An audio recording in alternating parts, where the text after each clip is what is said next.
नमस्कार विद्यार्थी मित्रांनो, मी Nilesh Kankal math basic YouTube चॅनलमध्ये पुन्हा एकदा तुमचं स्वागत करतो आहे। आज आपण पाहणार आहोत HSC बोर्ड स्टेट बोर्ड 12वी science mathematics and statics 40 marks 40 code number आहे। 80 मार्क्सचा जो प्रश्नपत्रिका तुम्हाला येते 3 आवर्स या ठिकाणी असतात। बघा, याच्यामध्ये तुम्हाला section A, section B, section C, section D 4 section solve करायचे आहे। त्यापैकी सेक्शन ए मध्ये क्वेश्चन फर्स्ट असतो multiple choice, then question second असतो 4 व्हेरी शॉर्ट आन्सर टाईप तुम्हाला लिहायचे आहे 1 मार्कचे। त्यानंतर सेक्शन बी मध्ये question number 3 to 14 याच्यामधले 12 short answer तुम्हाला क्वेश्चन असतात। त्यापैकी कोणतेही 8 तुम्हाला सॉल्व करायचे आहे, 2 मार्क्सला 1 आहे। त्यानंतर सेक्शन सी मध्ये क्वेश्चन नंबर 15 to 26 कंटेंट तुम्हाला 12 शॉर्ट्स आन्सर टाईप क्वेश्चन्स दिलेले असतात। त्यापैकी तुम्हाला अटेम्प्ट करायचे आहे 8, 3 मार्क्स असतात त्याला एका प्रश्नाला। देन सेक्शन डी मध्ये 27 to 34 कंटेंट्स असतात, क्वेश्चन्स आहे 8 असतात टोटल, आणि त्यापैकी तुम्हाला सॉल्व करायचे आहे 4 मार्क्सला 1 असतो। अशा पद्धतीनं तुम्ही प्रश्नपत्रिकेचं स्वरूप तुम्हाला निश्चित समजलेलं असेलच। आता यानंतर आउट ऑफ मार्क तुम्हाला कशी मिळवायची यासाठी मी तुमच्यासमोर एक सॅम्पल पेपर घेऊन आलेलो आहे। बघा, अशा पद्धतीने जर तुम्ही सोल्युशन जर लिहिलं तर तुम्हाला निश्चितच 80 पैकी 80 आउट ऑफ मार्क पडतील। चला तर बघूया। अशा पद्धतीचं त्या ठिकाणी तुम्हाला सोल्युशन सायन्सेस पेपर असेल। वरच्या बाजूला प्रश्नपत्रिका तपासल्यानंतर ते मार्क द्यायचे असतात, त्याच्यावर काही लिहू नये। त्या ठिकाणी सेक्शन हे स्पष्ट लिहावं। क्वेश्चन्स नंबर फर्स्ट याच्यामध्ये मल्टिपल चॉईस असल्यामुळे फर्स्ट, सेकंड, थर्ड, 4, 5, 6, 8 त्याचे ऑप्शन्स या ठिकाणी तुम्ही लिहू शकता। बघा, ऑप्शन्स त्या ठिकाणी लिहिलेले आहेत आणि पर्याय क्रमांक पण लिहिलेला आहे। या ठिकाणी 1 टाइम्स तुम्हाला राईट करायचं आहे, खाडातोड वगैरे करायचे नाही आहे। कट करून तुम्ही पुन्हा लिहिलं तर त्या ठिकाणी तो प्रश्न कदाचित विचारात घेतले जाऊ शकत नाही, एवढं तुम्ही लक्षात ठेवायचं आहे। बघा, अशा पद्धतीनं तुम्ही जर सोल्युशन दिलं तर तुम्हाला आउट ऑफ मार्क या ठिकाणी पडतील। ते तुम्ही या ठिकाणी बघू शकता।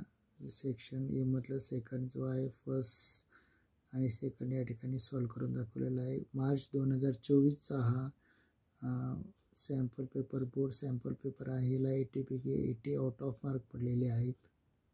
या ठिकाणी प्रश्न क्रमांक 2 आणि 4 सॉल्व केलेला आहे। बघा, किती सुटसुटी आणि व्यवस्थित लिहिलेलं आहे। प्रत्येक प्रश्न झाल्यानंतर रेष मारलेली आहे। बघा, त्यानंतर सेक्शन बी नवीन पानावर तिथं सुरू केलेलं आहे।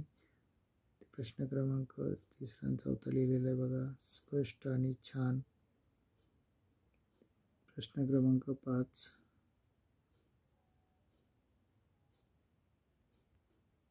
प्रश्न क्रमांक 6, देन नेक्स्ट। प्रत्येक प्रश्न या ठिकाणी नवीन पानावर सोडवण्याचा प्रयत्न केलेला आहे। बघा, अल्टरनेट मेथड बी तुम्ही यूज करू शकता। सेक्शन बी कसं लिहिलेलं आहे आपण बघत आहोत। बी झाल्यानंतर सेक्शन सी या ठिकाणी दिलेलं आहे, जिथं सर्किट डायग्रामची आवश्यकता आहे तिथं काढलेली। बघा,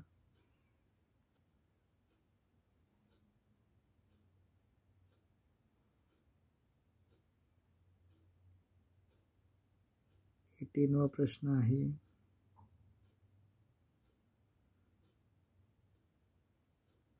देन 21, किती छान आणि किती सुटसुटीत आणि किती व्यवस्थित या ठिकाणी लिहिलेलं आहे। असं जर तुम्ही पेपर लिहित असाल तर तुम्हाला म्हणजे पेपर तपासायलाही सोपं जातं, तुमच्या स्टेप्सही बरोबर येतात। 24,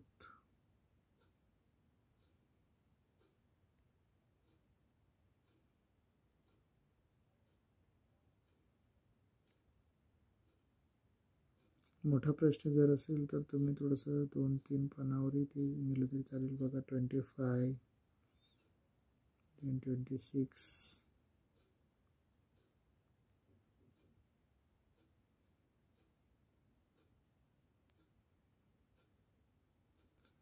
पेपर या ठिकाणी हॉस्ट असतो.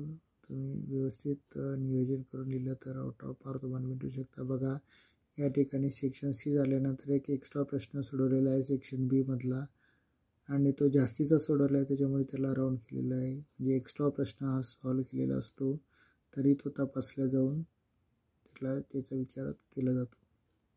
तर बघा सेक्शन डी नवीन पानावर सॉल्व केलेला आहे. वरती प्रश्न तपासून मार्क कसे दिले जातात ते बी सॅम्पल तुम्हाला दाखवलेले बघा.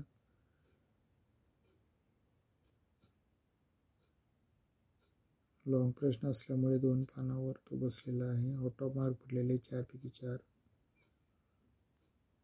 प्रश्न क्रमांक 8 हा थेरमच आहे. 28 क्वेश्चन नंबर 28 नेमके कसा थेरम विचारलेला आहे हे आपल्या लक्षात घेणं गरजेचं आहे.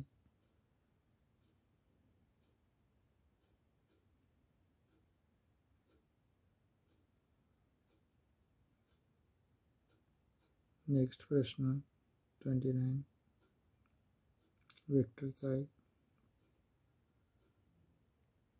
नेक्स्ट बघा 31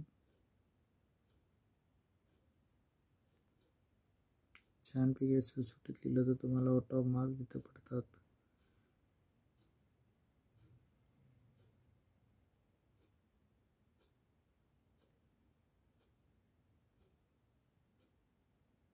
ब्लॅक किंवा ब्ल्यू कोणताही पेन एक वापरा.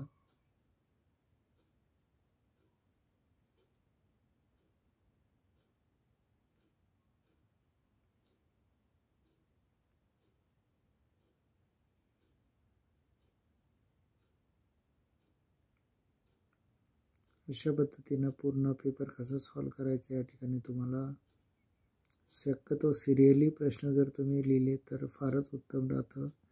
पहिला आणि दुसरा तर पहिल्या फर्स्ट आणि सेकंड पेजवर बसतोय. त्यानंतर continue section B C D सोडवलं तर तुम्हाला अधिक चांगल्या पद्धतीनं मार्क्स पडतात. अशा पद्धतीनं आपण छानपैकी मॅथ्स पार्ट 1 आणि मॅथ्स पार्ट 2 12 सायन्सचा छानपैकी मार्च 2024चा सॅम्पल पेपर या ठिकाणी आउट ऑफ पेपर कसा लिहायचा आहे पाहिलेला आहे. निश्चितच तुम्हाला माझा व्हिडिओ हा आवडला असेल. याला लाईक करा आणि व्हिडिओ शेअर करा आणि माझं चॅनल सबस्क्राईब करा. थँक्यू.